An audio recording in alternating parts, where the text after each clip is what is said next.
बिस्मिल्लाहिर्रहमानिर्रहीम। मैं आपको ना मिंट दिखाता हूँ जो मैंने लगाया हुआ है, और फिर उसके आगे हाइड्रोपोनिक मिंट दिखाता हूँ।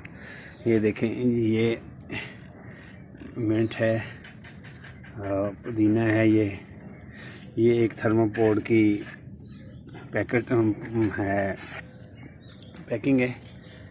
इसके अंदर ये लगा हुआ है। इस वक्त टेम्परेचर ठीक हुआ तो ये काफ़ी ग्रीन हुआ है। और ये इसकी हमने एक बास्केट तैयार की है, छोटी सी प्लास्टिक की बोतल है, इसके अंदर है ये लगा हुआ। और ये इसका जो हाइड्रोपोनिक है, हाइड्रोपोनिक मीन कि इसको साइललेस है, ये पानी है, ये पानी के अंदर है। और अगर आप इसको यूँ देखें तो ये देखेंगे ये इसकी ये हाइड्रोपोनिकली इसके रूट्स हैं, और ये इसकी शूट्स हैं, और ये प्लास्टिक की शीट पे है। और इसका एक बहुत ही प्यारी जो है